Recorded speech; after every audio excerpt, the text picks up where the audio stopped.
Assalamualaikum warahmatullahi wabarakatuh. Alhamdulillah, bahagia rasanya bisa bersua kembali dengan sahabat semuanya di channel seputar Islam ini. Mudah-mudahan Allah senantiasa meridhoi kita, memberikan kesehatan yang sempurna, dan dimudahkan segala urusan kita, dunia wal akhirah. Amin ya robbal alamin.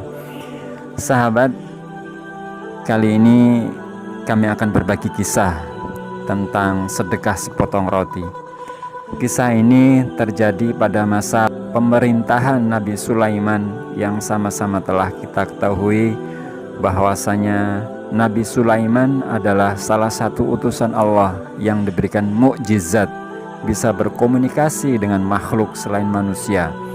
Akan tetapi beliau juga bisa berkomunikasi dengan makhluk-makhluk ciptaan Allah yang lainnya, seperti dengan binatang, semut, angin, bahkan sampai berkomunikasi dengan jin. Suatu hari ada seekor burung elang yang mengadu kepada Nabi Sulaiman perihal masalah yang menimpanya. Ia berkata, "Wahai utusan Allah, seorang pemilik pohon bernama Fulan telah merampas anak-anakku di tempat aku bersarang." Pengaduan burung elang ini diterima oleh Nabi Sulaiman. Selanjutnya pemilik pohon tersebut dipanggil serta diberi peringatan untuk tidak lagi mengganggu anak-anak burung elang yang bersarang di pohonnya. Selain itu, Nabi Sulaiman juga memerintahkan kepada dua jin untuk menjaga anak-anak burung elang itu dari gangguan pemilik pohon.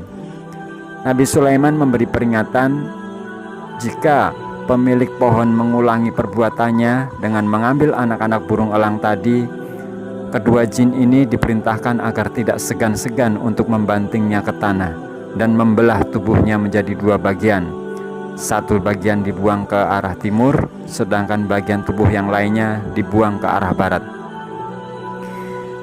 Untuk sementara waktu, peringatan Nabi Sulaiman ini dipatuhi oleh si pemilik pohon. Akan tetapi, seiring berjalannya waktu, pada tahun berikutnya pria tersebut melanggar peringatan Nabi Sulaiman. Ia kembali mengambil anak-anak burung elang yang bersarang di pohon miliknya. Tetapi kali ini, tiap kali sebelum ia melaksanakan niatnya, tiba-tiba saja datanglah seorang fakir miskin yang meminta sedekah darinya. Si pemilik pohon ini pun merasa iba dan kasihan kepada fakir miskin itu. Akhirnya ia memberikan sepotong roti kepada fakir miskin tadi. Setelah memberikan sedekah, si pemilik pohon kembali melaksanakan niatnya untuk mengambil anak-anak burung elang itu hingga selesai.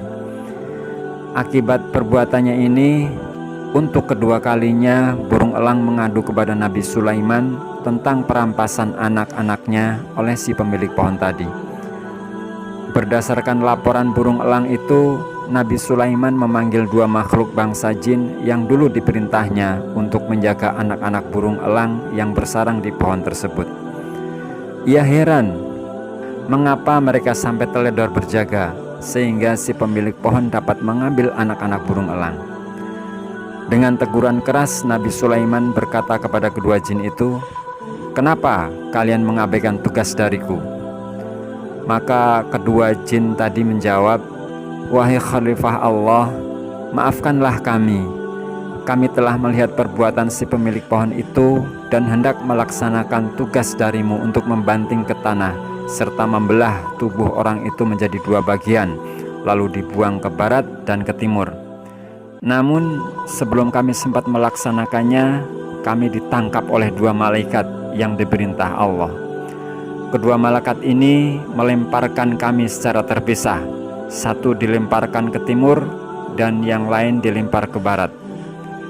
Rencana kami untuk membelah tubuh si pemilik pohon pun juga jadi gagal. Ini akibat sepotong roti yang disedekahkan si pemilik pohon kepada seorang fakir miskin sebelum ia memanjat pohon miliknya di mana si burung elang bersarang." Nabi Sulaiman lalu memanggil si pemilik pohon itu dan menceritakan kejadian yang dikisahkan dua jin tadi. Setelah mendengar keterangan dari Nabi Sulaiman Dengan penuh penyesalan si pemilik pohon menyatakan tidak akan mengulangi perbuatannya mengambil anak-anak burung elang dari sarangnya.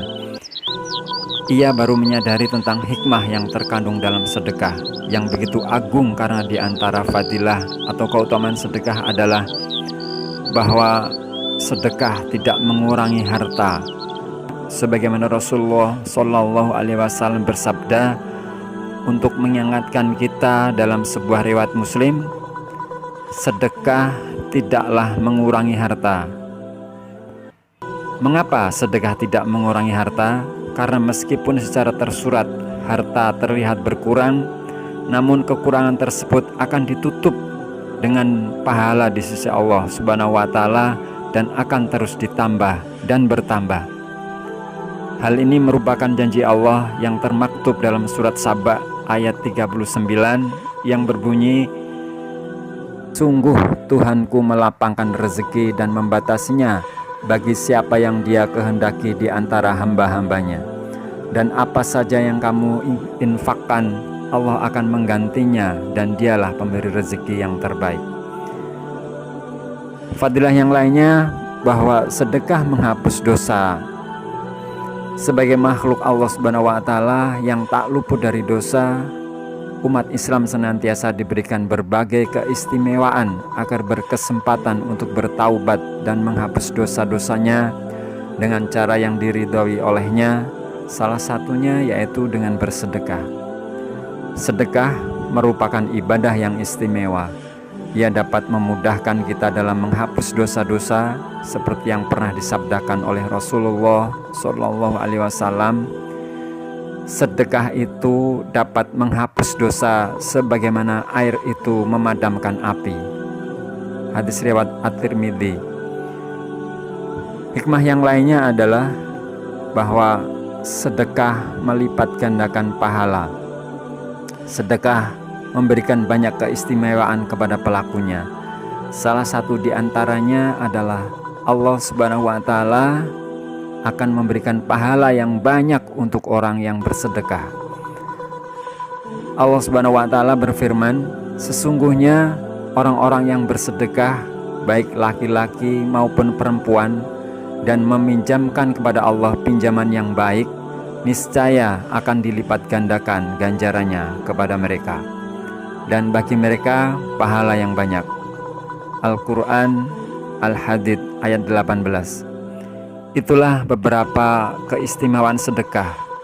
Mudah-mudahan Allah senantiasa memberikan karunia kepada kita, meringankan hati dan tangan kita untuk selalu melakukan ibadah sedekah dalam keadaan sempit ataupun lapang. Kurang lebihnya mohon maaf. Billahi taufik wal hidayah. Assalamualaikum warahmatullahi wabarakatuh. Wallahu a'lam bissawab.